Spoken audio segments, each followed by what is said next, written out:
हरे कृष्णा। तो मुचुकुंद की प्राप्ति 51st चैप्टर पे हम लोग चर्चा करेंगे। यद्यपि अध्याय हम स्टार्ट कर दिए थे, तो हमने चर्चा किया था कि जैसे ही भगवान युद्ध भूमि में आए हैं कालयवन के सामने, तो कालयवन भगवान की उस सुंदर स्वरूप को देख करके मतलब भौचक्का रह गया। सुंदर चंचल भौहें धनुष के समान, बड़े बड़े कमल नेत्र, वक्षस्थल पर श्रीवत्स की रेखाएं और भी बहुत सुंदर सुंदर फीचर्स, कृष्ण के बहुत सुंदर सुंदर रूप माधुरी के दर्शन जब कालयवन ने किए तो बड़ा सरप्राइज्ड हो गया वो। तब उसने श्री कृष्ण के विशिष्ट लक्षणों तथा उनके वक्ष पर के रत्नों को देखा। उसने श्री कृष्ण की अति सुंदर कमल माला, उनके कमल नयनों तथा उसी के समान अन्य मनोहर शारीरिक लक्षणों के दर्शन किए। अच्छा, हम सभी जानते हैं भगवान श्री कृष्ण की मतलब सभी दिव्य अंगों को हम कमल की जो है क्या देते हैं, कमल की उपमा देते हैं। कि कमल नयन, कमल नेत्र, मुख कमल, अधर कमल, और अधरार विंद, और क्या बोलते हैं इसके अलावा चरणार विंद, करार विंद, हस्त कमल। तो क्यों भगवान को कमल की ही क्यों उपमा दी जाती है? क्योंकि ये जो कमल है ये एक बहुत ही ऑस्पिशियस मतलब फ्लावर होता है। हाँ, कैसे? क्योंकि ये जहां भी रहता है ना उससे असंग रहता है। जल में रहेगा तो जल का संग नहीं करेगा, या यूं कहें जल का संग करेगा लेकिन जल के संपर्क में नहीं रहेगा। उसी प्रकार से कीचड़ में रहेगा, कीचड़ का संग करेगा लेकिन कीचड़ के गुण नहीं आएंगे या कीचड़ का स्पर्श नहीं होने देगा अपने आप पर। ये जो बहुत अच्छी अच्छी क्वालिटीज हैं कमल की, इसी कारण कृष्ण भगवान को कमल फूल की जो है उपमाएं दी जाती हैं सुंदर सुंदर। हाँ,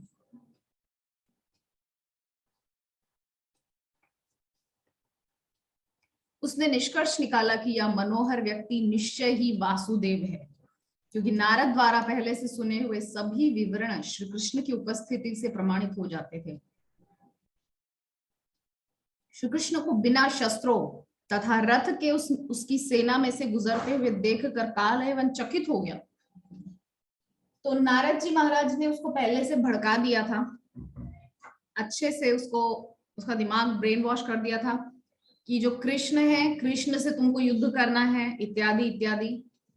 तो उसका पूरा माइंडसेट वो बना के आया था। तो कृष्ण के विषय में जो जो उसने सुना था नारद जी महाराज से, वो सब उसने वहां पर मतलब जो है देखा, कृष्ण को साक्षात देखा।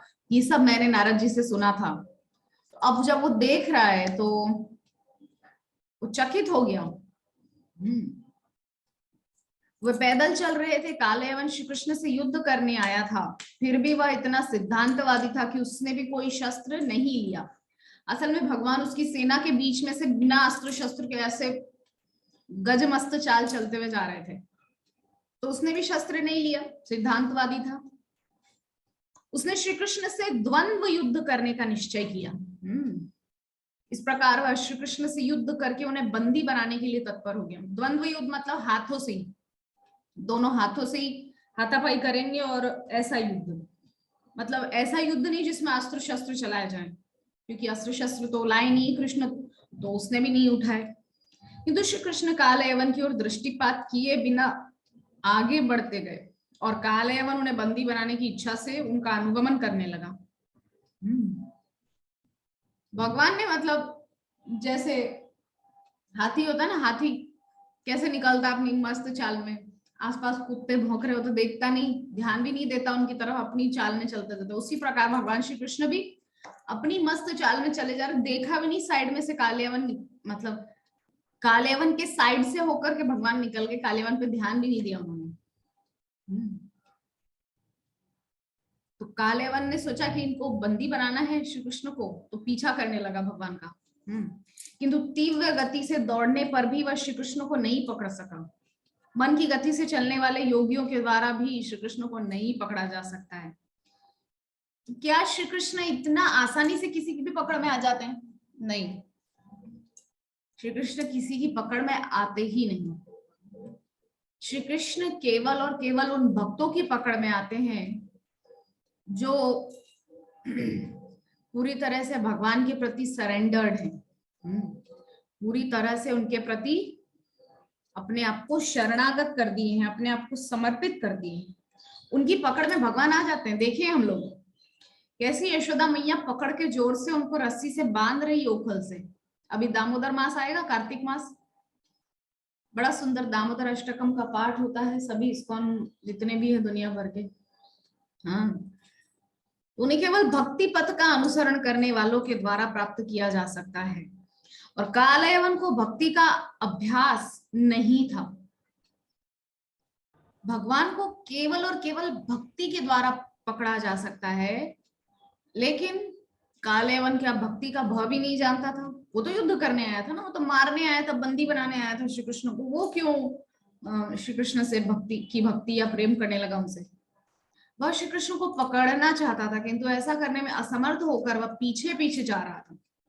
मतलब श्री कृष्ण को पकड़ के बंदी बनाना चाह रहा था, इसीलिए तो वो श्री कृष्ण का पीछा कर रहा था, लेकिन मौका मिले मैं इनको पकड़ के और जो है बंदी बना लूं। हरे कृष्ण मुरारी। हरे कृष्ण माता।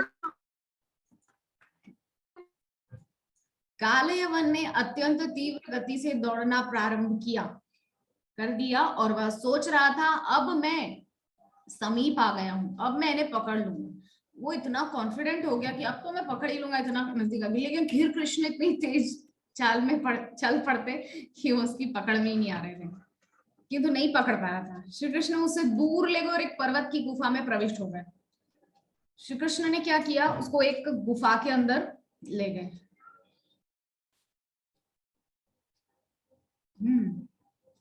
कालयवन ने सोचा कि श्री कृष्ण उससे युद्ध करने से बचने के लिए गुफा में आश्रय ले गए। कालयवन ने सोचा कि डर रहा है ये और इसीलिए जो है गुफा में घुस रहा है। तो वो क्या करने लगा, निंदा करने लगा भगवान की। अरे कृष्ण, मैंने सुना था कि तुम यदुवंश में जन्मे एक महान शूरवीर हो, किंतु मैं देखता हूँ कि तुम एक कायर की भांति युद्ध से मुख मोड़कर भाग रहे हो और एक गुफा में घुस रहे हो। यह तुम्हारे वंश की परंपरा तथा तुम्हारे नाम के योग्य नहीं है। तीव्रता से दौड़ते हुए कालयवन श्री कृष्ण का अनुगमन कर रहा था, किंतु तब भी वह उन्हें नहीं पकड़ सका, क्योंकि वह पापी जीवन के समस्त दोषों से मुक्त नहीं था। भगवान को पकड़ने की चेष्टा किए जा रहा है, लेकिन भगवान को पकड़ नहीं पा रहा है। तो वैदिक संस्कृति के अनुसार ब्राह्मण, क्षत्रिय तथा वैश्य आदि उच्च वर्णों के लोग तथा श्रमिक वर्ग भी जो विधि विधानों का पालन नहीं करते वे म्लेच्छ अथवा यवन कहलाते हैं। देखिए यहाँ पर इस पर थोड़ी हम चर्चा करते हैं। मान लीजिए कोई ब्राह्मण है, हाँ ब्राह्मण है, लेकिन वो ना तो सुबह उठ करके स्नान करते हैं, ना हरिनाम का जप करते हैं। चलो हरिनाम तो छोड़ ही दो, भगवान के मंदिर में हाथ नहीं लगाते, कभी भगवान को स्नान करा के उनकी पूजा नहीं करते ठीक से, कभी नियम से मंदिर नहीं जाते, या भगवान को भोजन बना के उनको भोग नहीं लगाते।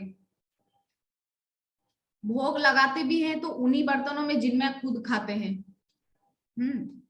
तो ये ब्राह्मणों के लक्षण नहीं है। ब्राह्मणों को बहुत शुद्धता रखनी चाहिए। दैट इज व्हाई इस्कॉन के डिवोटीज ब्राह्मणों से भी ऊपर होते हैं।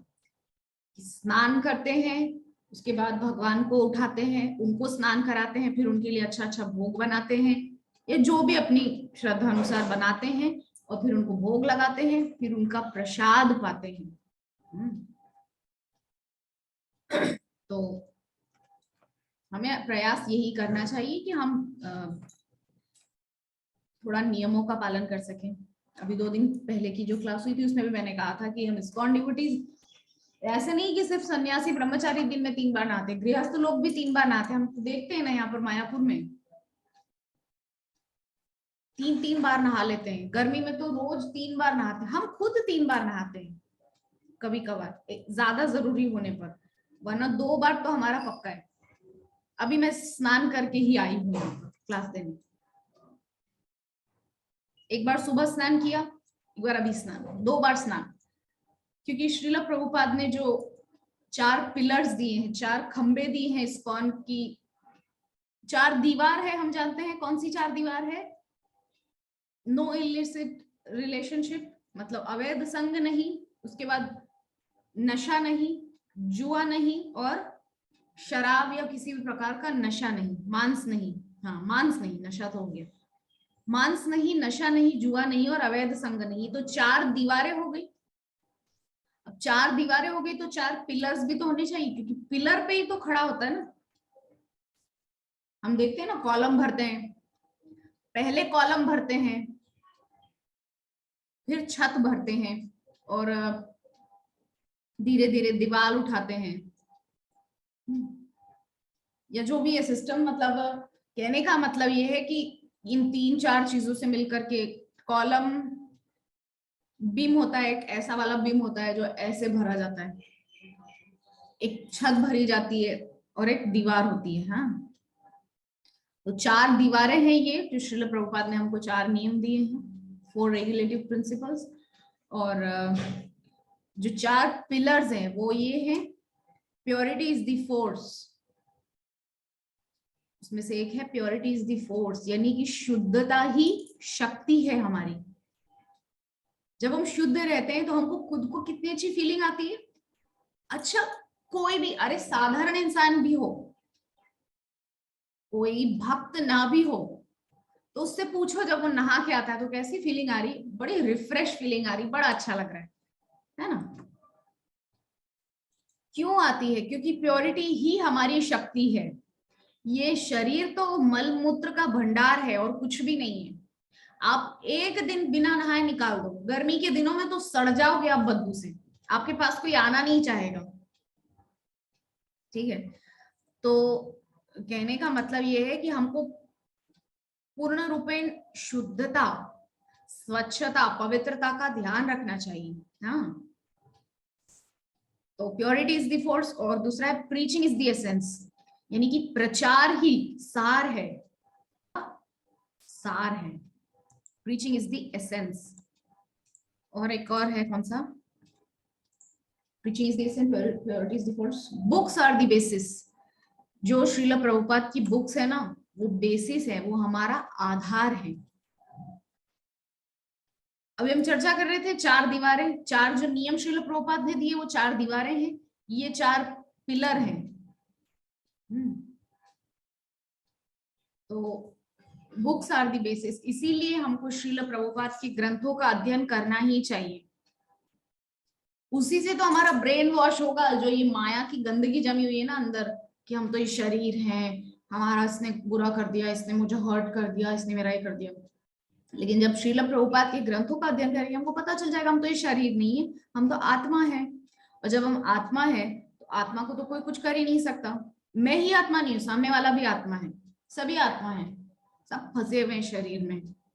ठीक है, और जो भक्त है उसको देखकर हम सोचेंगे कि ये भक्त है, भक्ति करने का प्रयास कर रहा है एटलीस्ट। हाँ, तो आगे हम देखते हैं क्या लिखा हुआ है।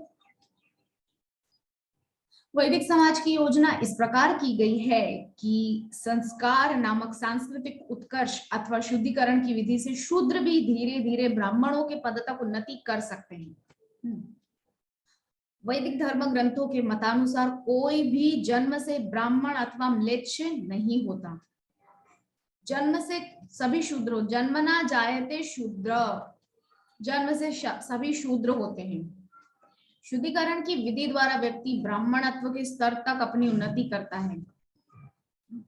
शुद्धिकरण मतलब हमको पवित्र रहना चाहिए, यथासंभव हमें चेष्टा प्रयास करना चाहिए कि हम साफ सुथरे रहें, सब समय दुर्गंध ना आए।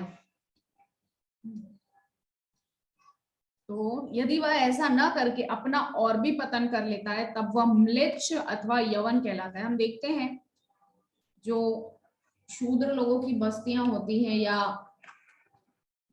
या मुसलमानों की बस्ती होती है, उसमें आप जाकर के देखेंगे सब तरफ गंदगी ही गंदगी दिखाई देती है कि नहीं। तो इसी वजह से वो लोगों का जो है उत्थान नहीं हो पाता, वो लोग और पतन में ही जाते हैं। ठीक है,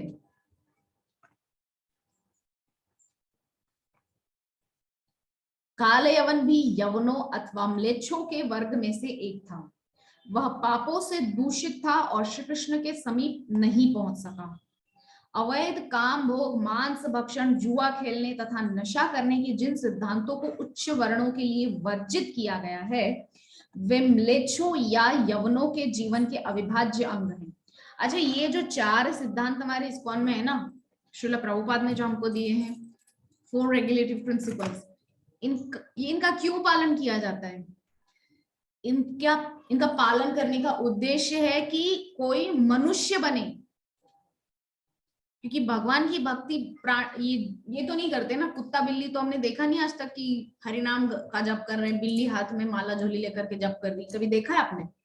या कुत्ते को देखा है भगवत गीता का पाठ कर रहा है बैठ करके साइड में, लैम्प पोस्ट के नीचे बैठ करके वो भगवत गीता पढ़ रहा है या भागवतम पढ़ रहा है? नहीं। या आपने कभी गाय तो बहुत एलिवेटेड है ना पशुओं में, लेकिन फिर भी कभी आपने देखा गाय को वो क्लास सुन रही है बैठ करके ऐसे? नहीं, वो लोग नहीं इस सब में है। ये वो लोगों को ये सब से मतलब कोई जानकारी ही नहीं, कुछ बुद्धि ही नहीं है, बुद्धि विवेक नहीं है। ठीक है, तो कहने का जो मतलब है वो ये है, ये जो 4 सिद्धांत श्रील प्रभुपाद ने बनाए हैं ये इसलिए है कि पहले कोई अच्छा मनुष्य बने। तो अच्छा मनुष्य ही भक्ति कर सकता है, जानवर तो भक्ति कर सकते नहीं। और श्रील भक्ति विनोद ठाकुर इस संसार को त्यागने से पहले श्रील भक्ति सिद्धांत सरस्वती ठाकुर यानी कि अपने सुपुत्र को एक पत्र लिखे थे, जिसमें उन्होंने लिखा था कि ये जो संसार के लोग हैं ना, ये जानवर है, सब जानवर है। ओके, एनिमल सिविलाइजेशन चल रहा है ये सब, लेकिन इनको बताना मत कभी कि ये जानवर हैं, जस्ट उनको इंस्पायर करते रहना। ठीक है, इंस्पायर करते रहना ताकि वो लोग धीरे धीरे धीरे धीरे उस मार्ग पर आ जाएंगे। हाँ, तो इसीलिए वहां पर जगह जगह पर श्रील भक्ति सिद्धांत सरस्वती ठाकुर इस बात को मेंशन किए हैं कि ये जो जगत है ये जानवर हैं, भरे हुए जानवर। लेकिन इनको मनुष्य बनाने की प्रोसेस हमको किसने दी? हमारे आचार्य ने दी, श्रील प्रभुपाद ने दी, कि मनुष्य तो बने एटलीस्ट। तो इस प्रकार से तो ये जो सिद्धांत है हमको इनका पालन करना ही चाहिए, एटलीस्ट मनुष्य बनने के लिए, क्योंकि मनुष्य बनेंगे तभी भक्ति मार्ग पर आ पाएंगे। ठीक है,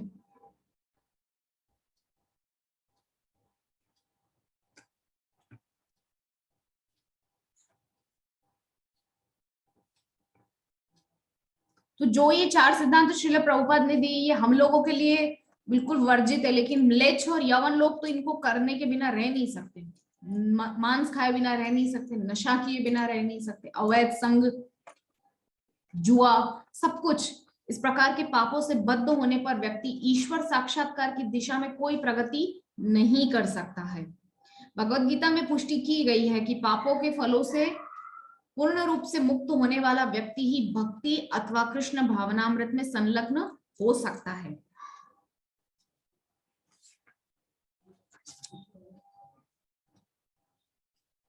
तो जो लोग मतलब पापों से मुक्त होंगे वही तो भक्ति के मार्ग पर। अच्छा, ये जो गुरु दीक्षा का हमारे संसार, ये जो हमारे गौड़ी संप्रदाय या सभी संप्रदायों में गुरु दीक्षा का जो ये सिस्टम है, ये क्यों है? क्योंकि गुरु महाराज जो होते हैं वो हमारे सारे पाप हर लेते हैं, सारे पाप हमारे ले लेते हैं। लेकिन फिर भी कुछ मूर्ख लोग बाज नहीं आते हैं पाप करने से, क्योंकि पाप करने की प्रवृत्ति नहीं जाती। जैसे एक हाथी है, वो स्नान करने के लिए घुसा है सरोवर में, स्नान करके आ गया, फिर मिट्टी लगा रहा है। तो हाथी शुद्ध रह नहीं सकता क्योंकि उसकी प्रवृत्ति नहीं है। उसी तरह से कोई कितना भी पाप का प्रायश्चित कर ले कि मैंने 100 एकादशी के व्रत रख ली, मैंने पापों का प्रायश्चित, लेकिन पाप करने की वासना जब तक नहीं जाएगी अंदर से, तब तक कुछ नहीं होने वाला। और पाप करने की वासना कैसे जाएगी? हरिनाम का जप करने से और श्रीमद् भागवतम का श्रवण करने से। ठीक है, तो हमको यथासंभव प्रयास करना चाहिए कि हम ग्रंथों का अध्ययन करें, श्रीमद् भागवतम, श्रीमद् भगवद गीता, चैतन्य चरितामृत खुद अध्ययन करें या हम सुने, और हम हरि नाम का जप करें, ज्यादा से ज्यादा शुद्ध नाम जप करने का प्रयास करें। तो इन सब क्रियाकलापों के माध्यम से हम पापों से मुक्त हो सकते हैं। ठीक है, तो हमको चेष्टा करनी चाहिए कि हम पापों से मुक्त हों, पापों में लिप्त ना हो। ठीक है, तो ठीक है, आज के सत्र को हम यही विराम देंगे। हमारे साथ उमा शंकर प्रभु जी। प्रभु जी, आपका कोई प्रश्न है क्या? हरे कृष्णा। हरे कृष्णा प्रभु जी। हरे कृष्णा माता जी। जी प्रभु जी, आपका कुछ प्रश्न है क्या प्रभु जी? नहीं माता जी, नहीं। आप कहाँ घूम रहे हैं प्रभु जी? बाहर घूम रहे प्रश्न नहीं, घर के अंदर है, कैंपस में है। अच्छा, अच्छी बात है। ठीक है, तो आज के सत्र देखिए इतना इतना फूल लगा हुआ है, देखिए इधर माता जी, हाँ हाँ, पीछे मेरा घर है। ये अच्छा, बहुत सुंदर। पूरा देखिए फूल लगा हुआ है। अच्छा, बहुत सुंदर। इसको पानी पटा रहे थे हम। अच्छा, ठीक है, हमारा एक ठीक है क्लास माता जी, देखिए खत्म होने तुझसे। वाला है। ओके, हरे कृष्णा हरे कृष्णा ठीक, कृष्णा ओके। कृष्णा हरे हरे, हरे हरे कृष्णा कृष्णा कृष्णा हरे हरे, हरे राम राम राम हरे हरे। जय जगत गुरु श्रील प्रभुपाद की जय। की जय।